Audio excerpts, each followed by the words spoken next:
Etawah Lok Sabha seat में चौथे चरण में मतदान होना है, जहां एक तरफ समाजवादी पार्टी और भारतीय जनता पार्टी आमने सामने है। जिस तरह से भारतीय जनता पार्टी लगातार 2 बार से यहां भाजपा का सांसद है, वहीं समाजवादी पार्टी अपने उस पुराने दुर्ग, जिसको ये लगातार वो पहले 2014 से पहले समाजवादी पार्टी अपना झंडा गाड़ती रही, उसके बाद अब वो पूरी एड़ी चोटी का जोर लगाए हैं।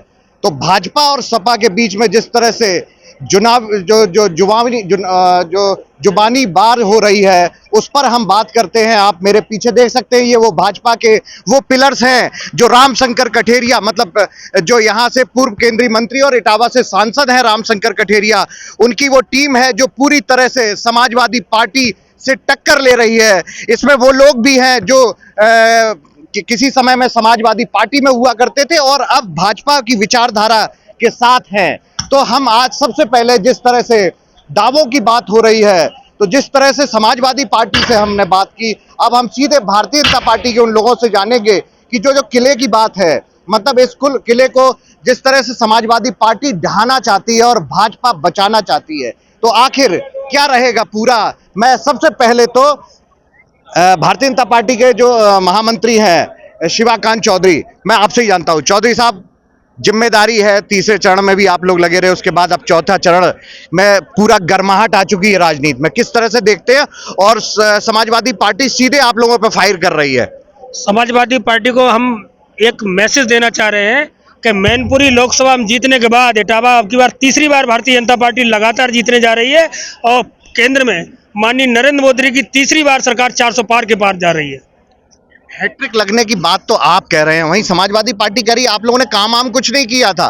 डेवलपमेंट तो मेरा, आप देखो, जो पिछली 4 बार मेरी सरकार रही उसमें विकास था। इटावा में जिस तरह से समस्याएं थी उनका निराकरण किया उन्होंने, तो इसको आप लोग किस तरह से देखते हैं? जब 2017 से पहले केवल समस्याओं का नाम ही इटावा था, जहां आम आदमी निकल नहीं पा रहा था सड़कों पे, महिलाएं निकल नहीं पा रही, बच्चियां निकल नहीं पा रही थी, और सही मायने में जो विकास हुआ है ना, समाजवादी पार्टी के नेता जो बाइट दे रहे हैं उनका विकास हुआ है। जो स्कूटर से चलते थे वो फॉर्च्यूनर से चल रहे हैं, यही विकास किया है। बाकी आम जनता के लिए केवल रोने के अलावा कुछ नहीं हुआ। आम जनता 2017 से पहले रो रही थी इटावा की, आज प्रसन्न है। माननीय योगी जी की सरकार में कानून व्यवस्था के नाम पर जब बुलडोजर की कार्रवाई हो, सीधे सीधे कह रही है बस राम राम कर रहे हैं, राम मुद्दा लेके चल रही भाजपा, उसके पास कुछ नहीं, सब खोखला है। राम मंदिर का मुद्दा हमारे लिए मुद्दा नहीं है, हमारे लिए आस्था का प्रश्न है और हमारे जीवन का एक वो है उद्देश्य। राम हमारे आराध्य हैं, राम हमारे लिए कोई मुद्दा नहीं रहा। राम का भव्य मंदिर का निर्माण हुआ है और ये केवल संभव हो पाया माननीय मोदी जी की सरकार में, और किसी की ताकत नहीं थी इस राम मंदिर के निर्माण को पूरा करवाती और भव्य रामलला का स्थापना हुई। वाले तो कह रहे हैं घर घर में हमारे भी राम है, हमारे भी भगवान मंदिर है और सब में हम लोग पूछते हैं। जब राम मंदिर की प्रतिष्ठा हो रही 22 जनवरी, क्यों नहीं गए?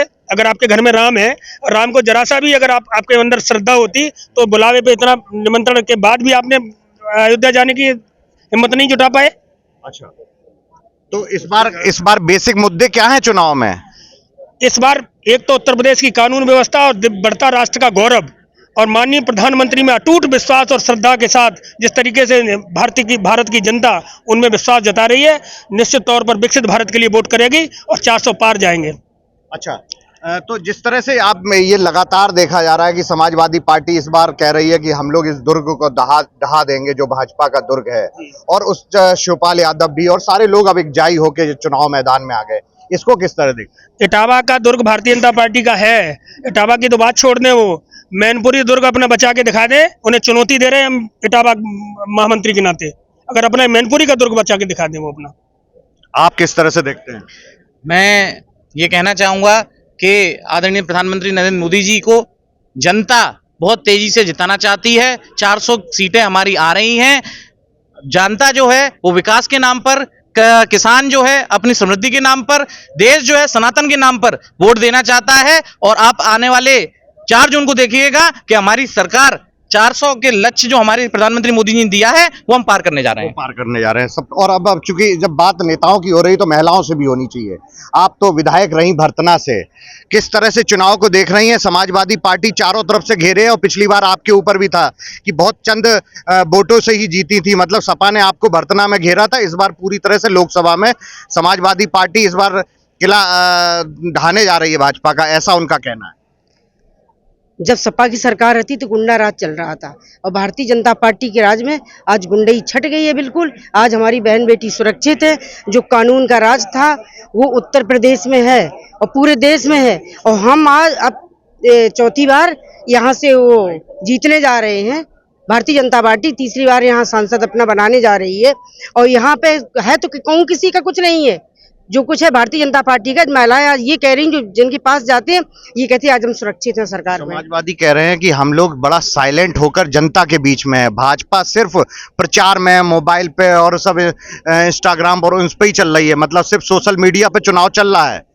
आज अगर देखा जाए, ये तो गांव में जाके पूछा जाए, घर घर जाके पूछा जाए कि हमारी बहनें क्या कह रही कि आज हम सुरक्षित हैं। आज भारतीय जनता पार्टी की सरकार में आज हमारी जो बहन बेटी है घर से निकलती सुरक्षित घर में लौट के आती है, सुरक्षित आती है। महिला सुरक्षा मुद्दा है।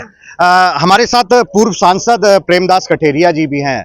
अभी हाल में ही आपने समाजवादी पार्टी छोड़ी है, किस तरह से देख रहे हैं? चूंकि आप समाजवादी पार्टी के साथ भी एक लंबा समय आपने बिताया और अब आप भगवामय हो गए हैं, क्या है पूरा चुनाव बड़े करीबी से आप देख रहे हैं और संचालन भी करवा रहे हैं? इस देश में भारतीय जनता पार्टी की सरकार है।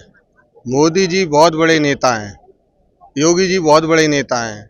जो देश के लिए, जो प्रदेश के लिए काम किया वो आम आदमी देख रहा है, और बहुत बड़े बड़े विकास हुए, बहुत हाईवे बने। इस बार क्या मुद्दे क्या है बेसिक? जैसे आप तो पिछले चुनाव में भी रहे, इस बार बेसिक मुद्दा क्या दिखाई दे रहा है? बेसिक मुद्दा आम आदमी सुरक्षित है, और विकास के नाम पे, देश के सम्मान के नाम पे लोग वोट देना चाहते हैं। अच्छा, ये मुख्य मुद्दा है। आप बताइए, बड़ी देर से आप सुन रहे हैं, कुछ कहना चाह रहे हैं? आप पूछेंगे बताएंगे। क्या मुद्दे हैं बेसिक? युवा हैं, युवा कोई मुद्दा नहीं है। देश के यशस्वी प्रधानमंत्री आदरणीय नरेंद्र मोदी के नेतृत्व में आज पूरा देश भारतमय, मोदीमय, भगवामय और सनातन धर्ममय हो चुका है। कोई परेशानी नहीं, कोई दिक्कत नहीं है।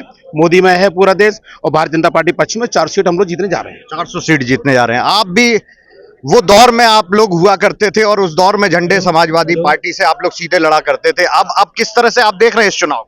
ऐसा है, उस चुनाव वो उस समय भी नहीं जीते हैं।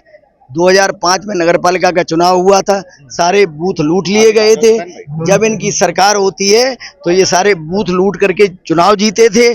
आज जो व्यवस्था, कानून व्यवस्था जो बनी है, जो उत्तर प्रदेश की सरकार ने कानून व्यवस्था बनाई है, उसके तहत उत्तर प्रदेश में जो कह रहे हैं 80 सीटों में 80 सीटें आने का पूरा। आप किस तरह से देख रहे हैं?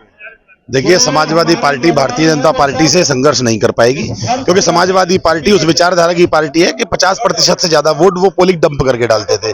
अब स्थिति इस प्रकार की नहीं है। माननीय योगी जी और माननीय मोदी जी की सरकार में किसी माई के लाल की इतनी हिम्मत नहीं कि पोलिंग डंप कर ले।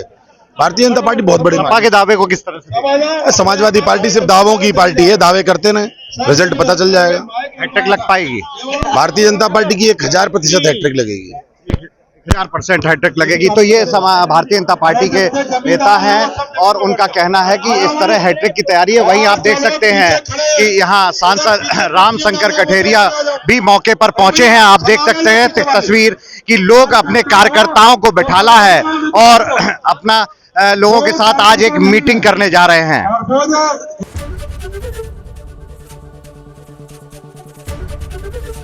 एबीपी गंगा, खबर आपकी, जुबान आपकी।